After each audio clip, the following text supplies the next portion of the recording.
Hello बच्चों, चलिए आज व्याकरण की जो किताब मानवी हिंदी व्याकरण एवं रचना का जो पहला अध्याय है उसे आज हम पढ़ेंगे। ठीक है, ये कक्षा 5 की ये पहला अध्याय है भाषा, जिसे लैंग्वेज कहते हैं इंग्लिश में। तो चलिए पढ़ते हैं इसमें क्या है। तो हवा पानी भोजन के बाद भाषा जीवन की महत्वपूर्ण आवश्यकता है। भाषा के बिना यह संसार एक मूक प्राणी की भांति ध्वनि रहित हो जाएगा। सोचिए, यदि पक्षियों का कलरव, शेर की दहाड़, बकरियों की मिमियाहट, पेड़ की सरसराहट ना हो तो संसार कैसा निर्जीव नीरस हो जाएगा। संसार में ध्वनि जीवन को दर्शाती है। तो देखिए, अगर संसार से अगर हम जो पक्षियों की पशुओं की शोर ध्वनियाँ अगर हम सबको हटा दें तो कैसा संसार एकदम से नीरस बन जाएगा ना।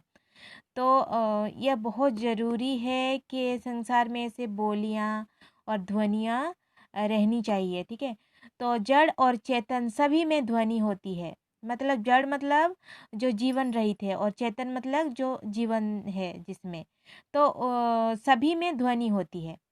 पशु पक्षियों की आवाज़ें, शिशु की तोतली बोली भी अपनी बात करती है, तथापि इन्हें भाषा नहीं कहा जा सकता। तो शिशुओं की जो तोतली बोली होती है उसे भी हम भाषा नहीं कह सकते। पशु पक्षियों की जो आवाज़ें हैं उन्हें भी हम भाषा नहीं कह सकते। तो भाषा शब्द संस्कृत के भाष धातु से निकली है। भाषा का शाब्दिक अर्थ है बोलना या कहना। भाषा आज जिस रूप में दिखाई देती है उसके निर्माण में कई युग लगे हैं। आज हम बड़ी आसानी से बोल व लिख लेते हैं, लेकिन शुरू में ये संभव नहीं था। आदिकाल में मनुष्य हो श कर अपनी बात कहता था। शब्द की जगह केवल ध्वनियाँ ही प्रयोग में लाई जाती थी। धीरे धीरे मानव ने चित्रलिपि के माध्यम से अपने भाव को प्रकट करना सीखा। ध्वनियों को जब लिखित रूप दिया गया तब वे वर्ण के रूप में विकसित होकर भाषा को आकार प्रदान करने लगी। भाषा विचारों की अभिव्यक्ति का एक साधन है। इस संसार में केवल मनुष्य ही भाषा द्वारा अपने भावों को प्रकट कर सकता है। तो देखिए, संसार में तो बहुत जीव जंतु हैं, सब कुछ है, लेकिन सबकी जड़ में भी सब ध्वनियाँ होती हैं और चेतन में भी होती हैं। लेकिन भाषा हम उसे नहीं कह सकते। भाषा हम किसे कहते हैं? जब जो स्वर होता है वो लिखित रूप से हम लिखते हैं या फिर जिसे हम अपनी बोलियों में प्रयोग करते हैं, आपस में बातचीत करते हैं, उसी को हम भाषा कहते हैं। तो अपने मन के भावों को हम प्रकट करते हैं, एक दूसरे के साथ बांटते हैं। उसे हम लिखित रूप में भी कर सकते हैं या फिर ध्वनियों के माध्यम से भी। तो इसी को हम भाषा कहते हैं, जिससे हम अपने मन के भावों को दूसरों के साथ बांट सकते हैं और समझ सकते हैं। तो इस संसार में केवल मनुष्य ही भाषा द्वारा अपने भावों को प्रकट करता है। तो मनुष्य ही एक ऐसा प्राणी है जो भाषा के माध्यम से अपने मन के भावों को दूसरे तक पहुंचाता है या फिर प्रकट करता है। भाषा के रूप। शुरुआत में भाषा का मौखिक रूप सामने आया। मौखिक मतलब जब जो हम मुंह से बोलते हैं। मानव केवल बोलकर ही अपने भावों को व्यक्त करता था। धीरे धीरे सभ्यता के विकास ने मानव की दूरियां बढ़ानी शुरू की होगी, जिससे लिखने की प्रवृत्ति उभरी होगी। इससे भाषा के दो रूप सामने आए। तो देखिए, जब तक हम सामने हैं तो आपस में मौखिक रूप से हम बातचीत कर सकते हैं। जब कोई दूर चला जाए तब क्या होगा?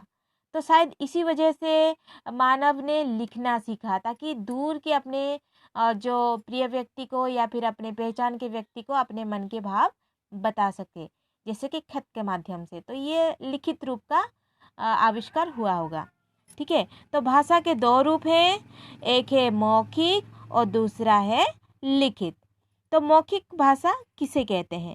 जब विचारों को बोलकर व्यक्त किया जाता है तब वह भाषा मौखिक रूप कहलाता है। मौखिक भाषा में एक वक्ता होता है, दूसरा श्रोता। मतलब एक बोलता है तो दूसरा सुनता है। श्रोता मतलब जो सुनता है। वक्ता बोलता है, श्रोता सुनता है। इस प्रकार जब बोलकर व सुनकर अपनी बात दूसरों को समझाई जाती है व दूसरों की बात समझी जाती है, उसे मौखिक भाषा कहते हैं। इस भाषा का प्रचलन ज़्यादा मिलता है क्योंकि साक्षर और निरक्षर सभी बोलकर अपनी बात आसानी से कह सुन सकते हैं। यही भाषा का प्राचीनतम रूप है। तो देखिए, साक्षर मतलब जो जिन्हें लिखना पढ़ना आता है, और जो नहीं लिखना पढ़ना जानते हैं वो भी तो बोल के बात कर सकते हैं। इसलिए मौखिक भाषा ये रूप है जिसे हम साक्षर और निरक्षर दोनों ही बोल सकते हैं। लेकिन लिखित रूप में क्या होता है, उनको लिखना होता है, इसके लिए साक्षर होना जरूरी है। लेकिन मौखिक में कोई भी आसानी से अपने मन की बात बोल सकता है। तो देखिए, ये एक रूप है कि हम रेडियो से वार्ता सुनते हैं। सुनना क्या है, सुनना एक मौखिक रूप ही होगा। नेताजी भाषण देते हैं, ये भी बोलना है, तो ये भी मौखिक रूप है। मैं मोबाइल फ़ोन पर बात करता हूँ, तो बात करना यह भी भाषा का जो मौखिक रूप है। तो ये सभी मौखिक भाषा के उदाहरण हैं। मौखिक भाषा के अन्य उदाहरण हैं वाद विवाद, अध्यापक का पढ़ाना, बातचीत करना। तो ये जो मुंह से होता है, जो बात कहते हैं या फिर सुनते हैं, उसे हम मौखिक भाषा कहते हैं।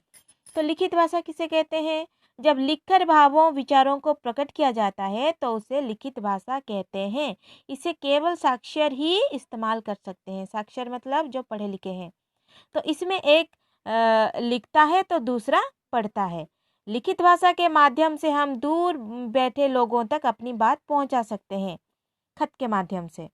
तो लिखित भाषा के अन्य उदाहरण देखिए, पत्र पत्रिकाएं, पुस्तकें, पोस्टर, ये सब लिखित भाषा के उदाहरण हैं।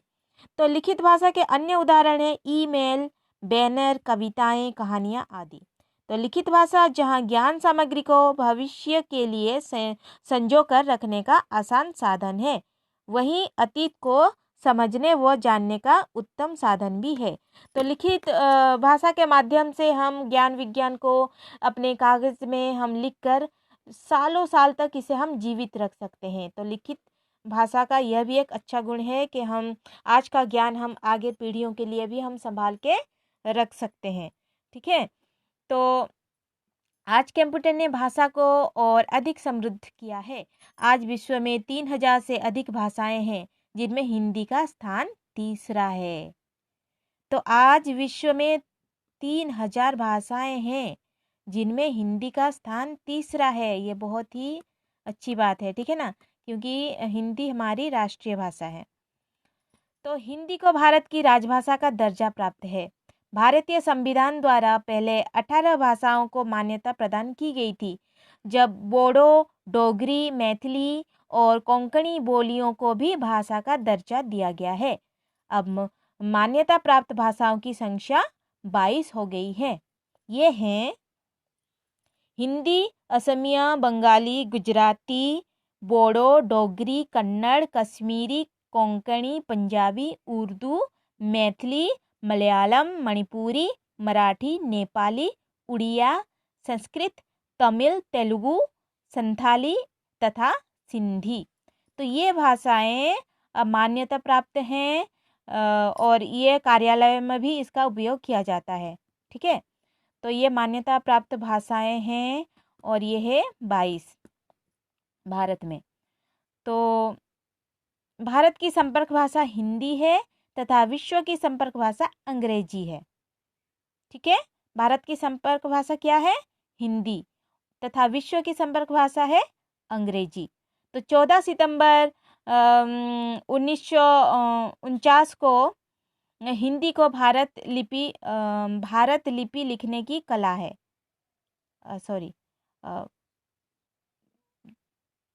भारत की राजभाषा घोषित किया गया था। इसलिए इस दिन को प्रतिवर्ष हिंदी दिवस के रूप में मनाया जाता है।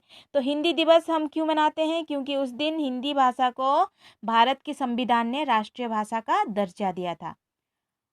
ठीक है। और लिपि लिखने की कला है। तो भाषा के बाद हम लिपि पे चलेंगे, तब तक आप इतना पढ़ लीजिए। ठीक है। आगे हम लिपि और व्याकरण को पढ़ेंगे।